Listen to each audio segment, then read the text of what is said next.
Hello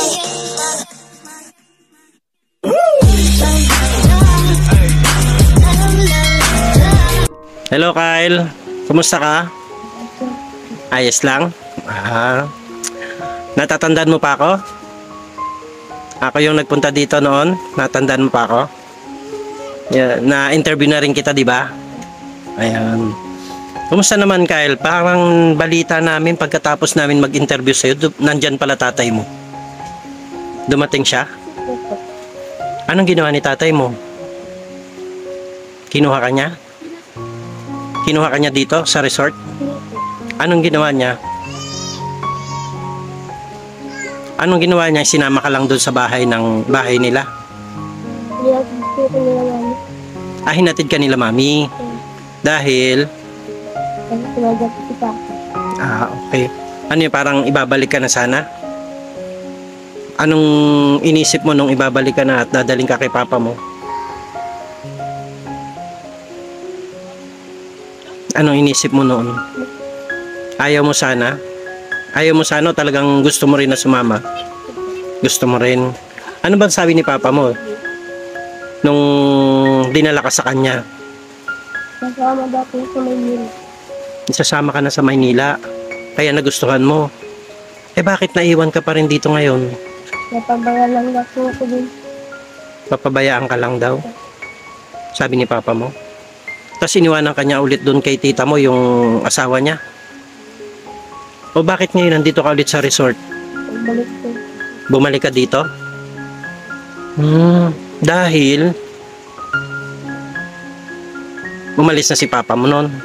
Iniwanan ka na ulit doon sa madrasta mo. Alam mo ba yung madrasta? Yung stepmother? Iniwanan ka ni papa mo doon sa madrasta mo. So ano nangyari? Bakit nandito ka ulit? Anong nangyari sa inyo? Anong ginawa sa iyo ng tita mo?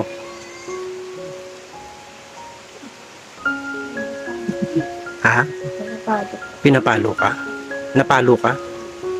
Saan? Kasi parang may nagsabi nga rin sa akin na may latay ka daw. Saan daw yung tinamaan sa'yo? Saan? Ay, yan o. Medyo nangingitim pa nga. Bakit ka dyan pinalo? Ba't pinalo ka daw dyan? Ano ba ginawa mo? Wala ka naman ginawa? Di ba natatandaan mo binigyan kita ng pera bago kami umalis? Nasaan na yung pera mo? Ha? Ginastos na ni papa mo? Tapos umalis na siya? Pwede ikaw wala ka ng pera? Wala ka ng pera? Kawawa naman si Kyle. Hindi ka na naisama sa Maynila kasi mapapabayaan ka lang daw doon. Tapos, pagdating naman dito, ay nagulpi ka naman ng stepmother mo. Ano ba ang ginawa mo? Bakit ka ginulpi? Wala ka namang ginawa. Bakit kaya siya nanggugulpi sa'yo, no? Nasaktan ka talaga. Kaya ka bumalik dito. Sabi nakita ka daw nila yan dyan sa may gate na nakatingin ka lang daw. Tama ba? Dahil gusto mo ulit umuwi dito. Si Mami Edna ba? Mahal na mahal ka ni Mami Edna? Hindi ka niya pinapabayaan? Ay si Daddy ano mo? Romeo. Tama ba? Romeo pa pangalan yan? Mio. Daddy Mio mo. Mahal mo rin sila? So, gusto mo dito ka na lang. Mag-aaral ka dito sa kanila. Magpapakabait ka dito. Ayan.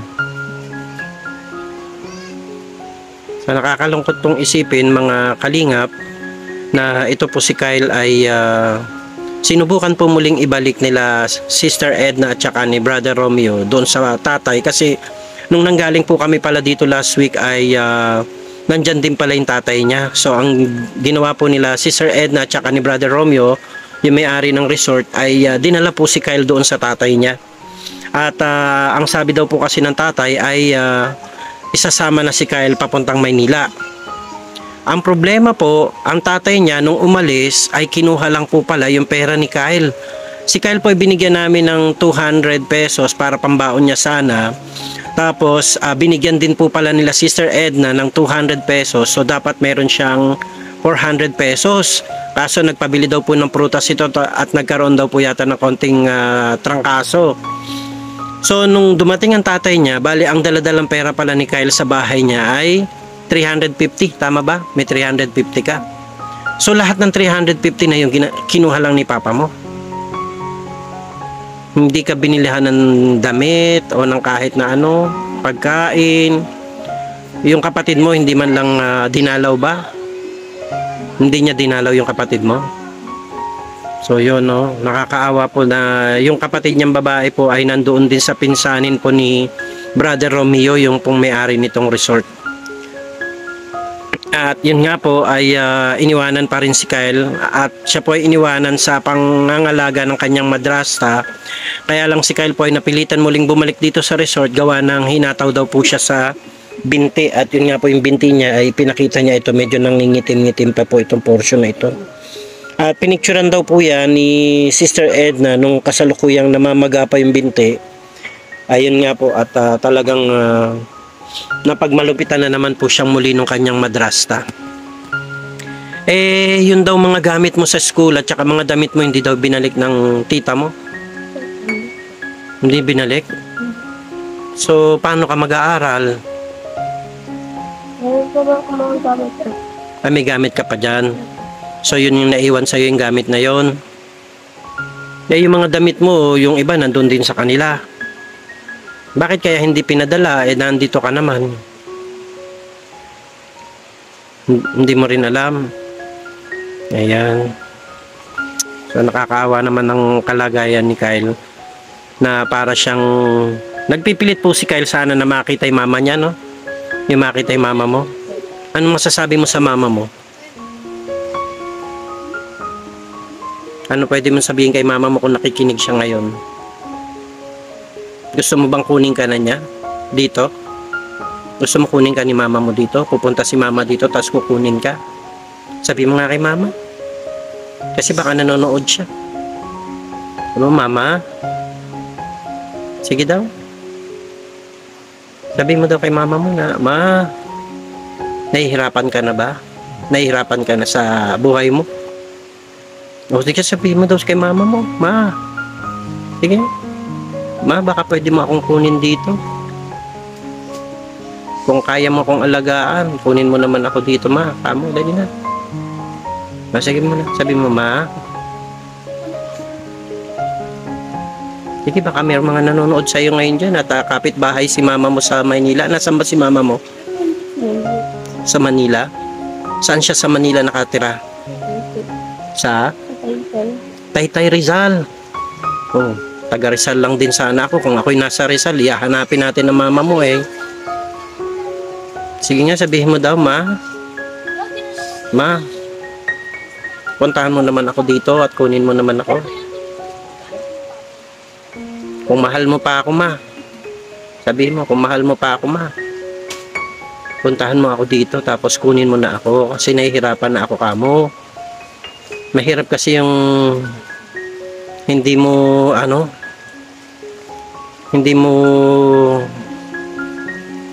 kasama ang mga magulang, di ba? Tama ba, Kyle? Nakakaawa pong kalagayan ni Kyle. Grabe po yung yung pinagdadaanan ng bata. Kaya wala po siyang choice nung iniwanan siya ng tatay niya, nagbalik po siya dito sa resort. Kasi ito lang po yung mga tao rito ang kaya niyang takbuhan, ang kaya niyang puntahan, at ito yung sa pakiramdam niya ay ito po yung mga tao rin na nagmamalasakit sa kanya ng tuluyan, ng husto.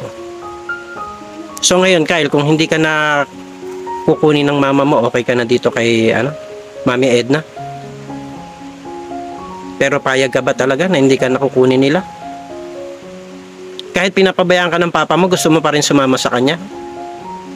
Ayaw mo na sumama? Pag bumalik siya, hindi ka nasasama ulit? Paano kung sabihin sa DSWD na tatay mo yan, kailangan mo sumama? Ha? Hindi ka sasama. Pero kung si mama mo ang pupunta dito at kukunin ka, anong magiging desisyon mo? Halimbawa si mama na ang nandito. Nasama ka? Mahal mo si mama? Paano kung pinabayaan ka rin ni mama? Paano yun? Di ba may mga anak na daw siya? Ilan ang anak ni mama mo? Paano kung gawing taga-alaga ka lang ng bata? Payag ka? Mag-alaga ka na lang ng mga kapatid mo doon sa anak mo, anak ni mama mo? Payag ka din doon? Ha? Okay lang sa'yo? Basta kasama mo siya? Ha?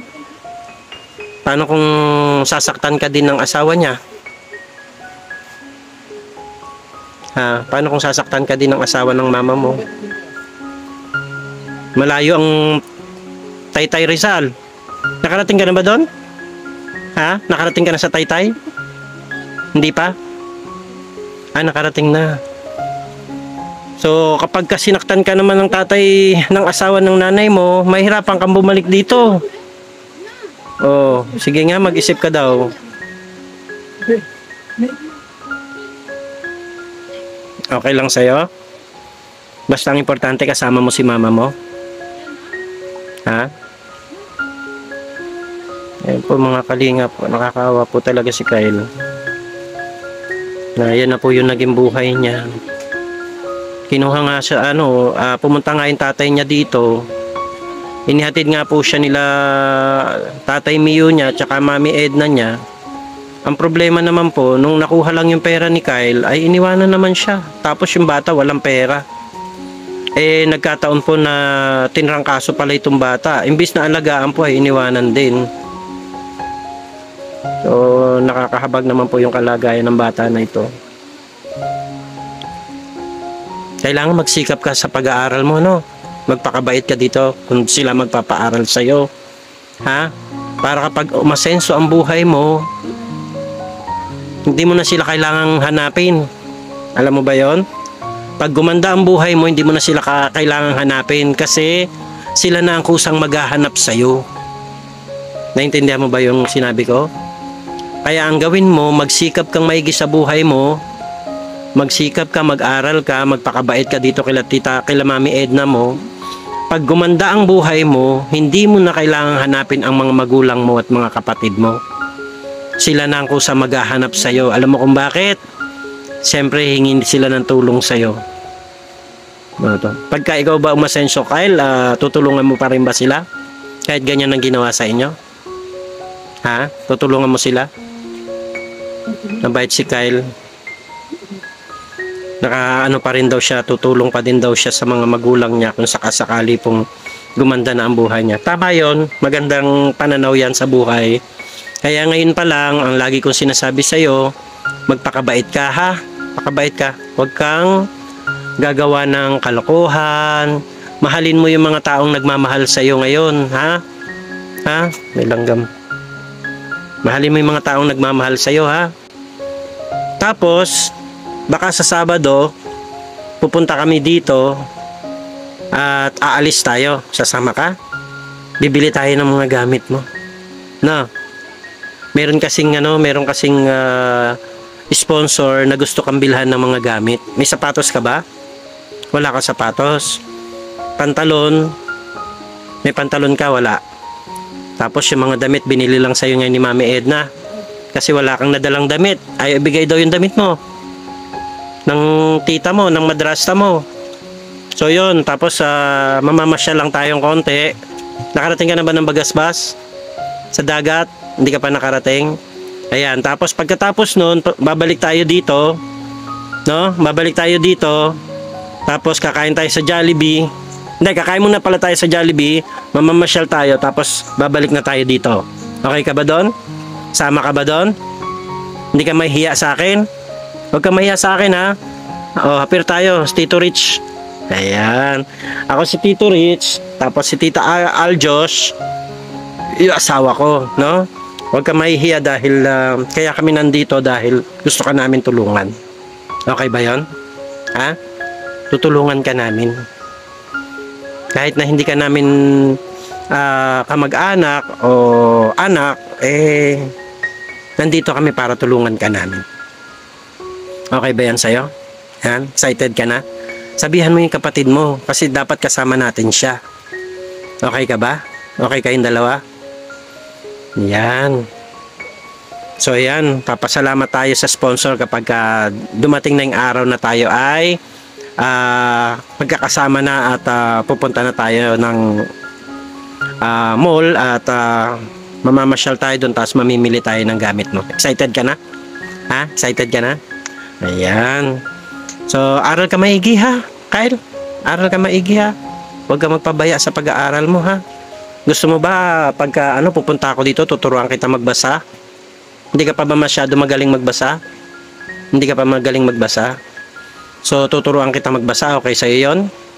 Ayan.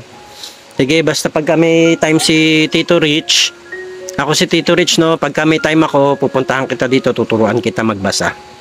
Okay ba yun? Yan. Anong grade mo na nga? Grade 4 na. So, malaki sanang opportunity itong batang ito dahil gwapo eh. May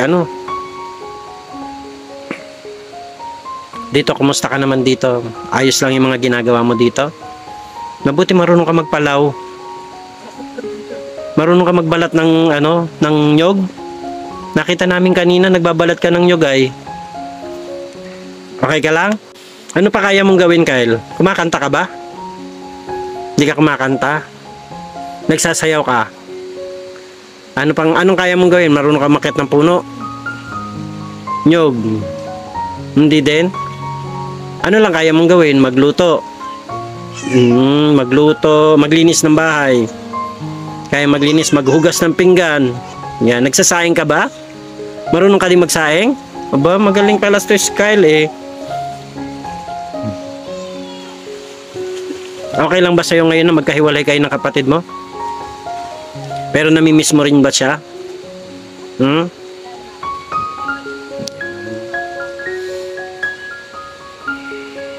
Naliligo ka rin dyan? Nagsiswimming ka rin? Gusto mong mag-swimming ngayon? Bakit? May ginagawa ka ba? May gagawin ka pa? Wala naman. Ayan.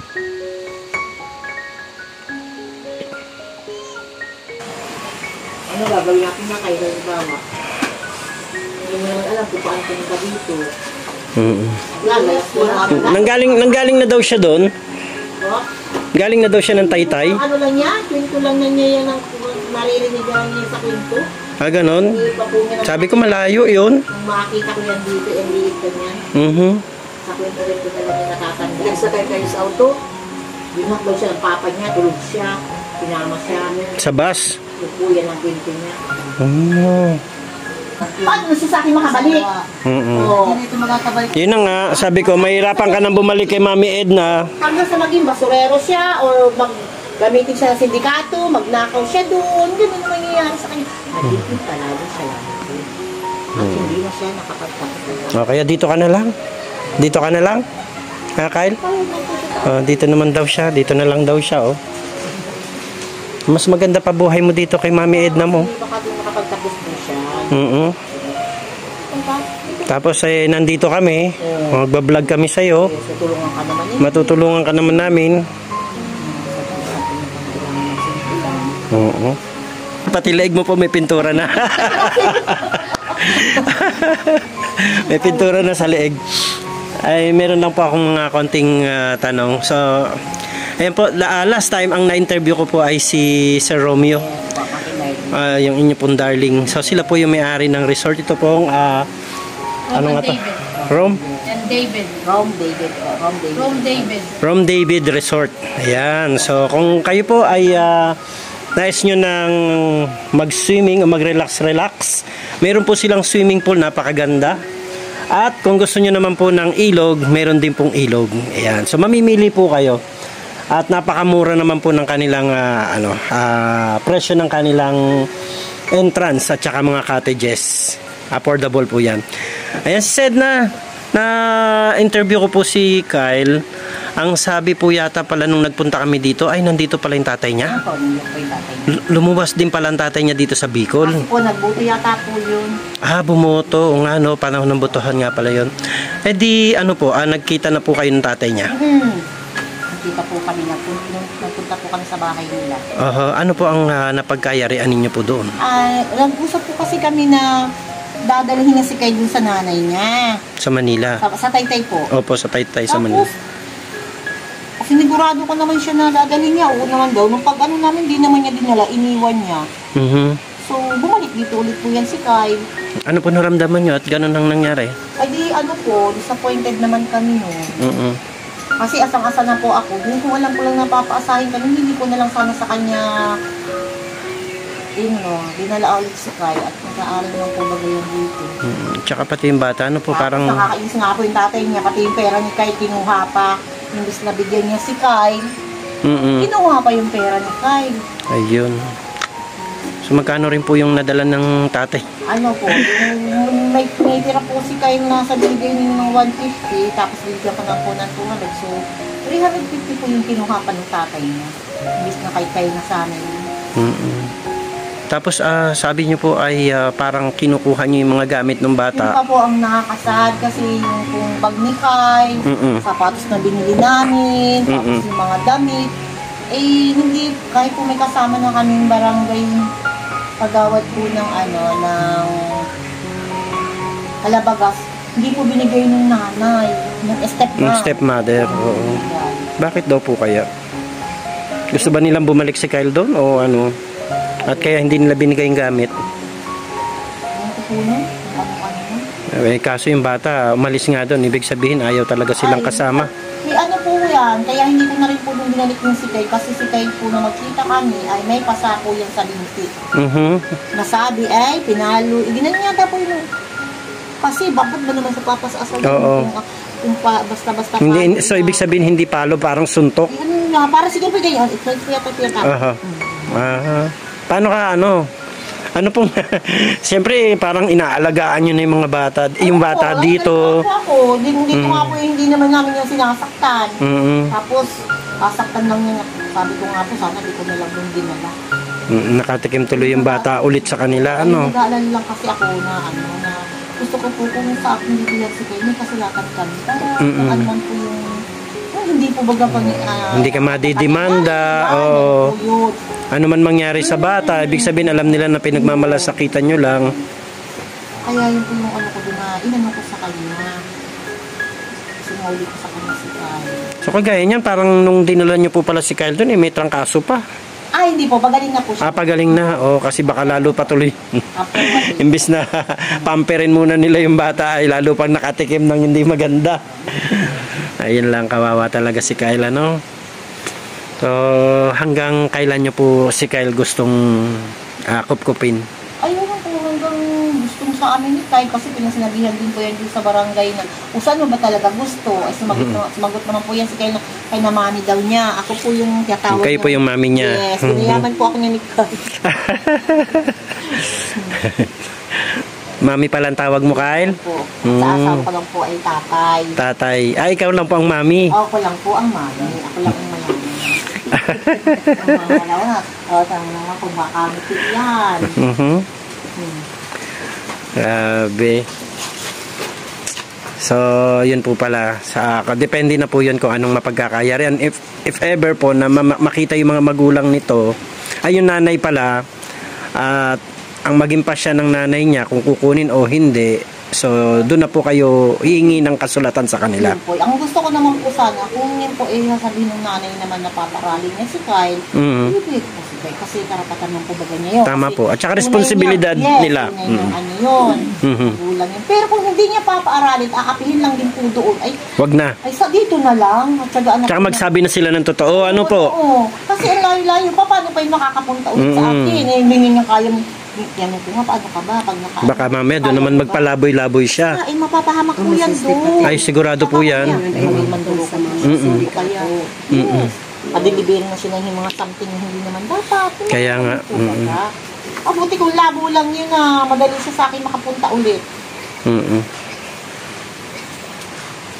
So yun, ang ano nyo na lang po pala dyan ay nakabase na sa magiging desisyon ng nanay niya. Yun po yun. Aha. Baka gusto ko yung pong kausapin. Maawa naman siya sa anak niya. Oo nga. Pag halimbawa naman, kung pagkakatiwala na sa amin, hindi okay lang. Basta, yung tiwala lang din siya sa amin. Tsaka kahit pa paano, dalaw-dalawin naman nila. Yan, kung, Diba? kung kami nga po yung may sasakyan na, iyakin ko yan doon at iba. Kung gusto naman din natin magulang yan, ay Tawag-tawag siya sa akin, pwede naman po yun. Eh kung malalaman natin ng nanay niyan, Alamin ko yan, sir. pwede nating manghiram tayo ng sasakyan at dali natin doon. Diba? Sige, sir. Ngayon kung ayaw nila, at Babalik natin ulit dito. at least alam natin kung saan natin pupuntahan si Kyle. Oo. Kasi pag muwi ako ng Antipolo, pwede kong puntahan doon, Taytay. Yun, alamin niyo po, Oo, pwede natin kumustahin si Kyle. Di ba, Kyle? Gusto mo sa mama mo na? Gusto mo sa mama mong tunay? Ha? Gusto mo sa mama mo? Sagot. Ha? Gusto naman Ayaw mo niya. na pala sa akin. Din mo pwede Gusto talaga din. Gusto mo siguro mag-bisita. Baka gusto niya lang makita po. Baka gusto niya lang makita. gusto naman pala Kasi magbisita. talaga, ano yung kalinga ng isang nanay. Nako. Ang awa ko talaga kay Kyle ay nandun na lang talaga. Kaya nga kami nga rin po, mula nung ano namin siya eh. Araw-araw namin iniisip kumusta kaya. Binubuli-buli. Ayan, so Sis Edna, maraming salamat po at binigyan nyo rin po kami ng opportunity na ma-vlog natin si Kyle. Alamin po natin ang tunay na Opo. Ang gusto lang naman po talaga natin ay pare-parehas nating matulungan si Kyle. Ano po? Kasi kawawa si Kyle. Wala, hindi niya deserve na sa isaktan palagi. Kaya nga, totoo yan. Wala namang taong kailangang nasasaktan. No, hindi. Sabi ko nga sa kanya, may ginat ang sinasaktan ka dito sa ano lang, pangaral lang. Sabi ko, para mag-ayos ang ano mo, Opo. ang ugali, yung pag-ano ng ano-ay. Sabi ko sa kanya, Naihatid ko po yun, nagkaiyakan na kami yan eh. Talaga? Sabi ko, Kyle, mag-ingat ka dun ha, magpakabait ka. Umiyak din siya, nagluha din siya. Ayan, alam niyo po, pasalamat pa rin si Kyle kasi mayroong mga kagaya ninyo. Oo naman. Kasi kung sa ibang tao mapupunta po yan, ako po, kawawa lalo yan. Hindi, marami pong gustong kumuha sa kanya, hindi naman siya pag-aaralin, kaya hindi ko Kaya nga, oo. Hindi sabi ko, hindi pwede na ka doon. Kaya hindi ka naman pag-aaralin, kakatulungin ka. Ay, ano magiging buhay? Hindi ka na bago. Kaya nga, tama. Hindi ko yan basta. Kung pipilitin lang po niya sa akin, pupunta kami ng barangay. Yun naman po ang ano ko sa pag pinapili naman yung sikay, ako pa rin ang pipiliin yan. Wala naman. Ayan. So maraming salamat po and God bless po sa inyo. Patuloy kayo pagpalain ng Diyos. At itong inyong resort ay dayuhin ng mga dahil dito matatagpuan si Kyle. Ayan, sa mga gusto pong bumisita kay Kyle, dalawin nyo po si Kyle dito sa resort. Rom David Resort. Ayan. So bisitahin po natin ang Rom David Resort. Tingnan po ninyo doon sa unang vlog ko kung gaano kaganda itong resort na to. At nai-ano na po natin yan doon sa unang vlog natin kay Kyle. At pinakita ko yung kabuuan ng resort at napakaganda talaga. May mga nagsasabi nga na magandang araw itong resort dito at yung paligid, pati yung ilog, tuwan-tuwa sila. So ayan po si Sis Edna po ang may-ari po niyan. Ayan. So, talagang 30 pesos lang, mag-i-enjoy na kayo. Ano na po yan, swimming pool at saka ilog na.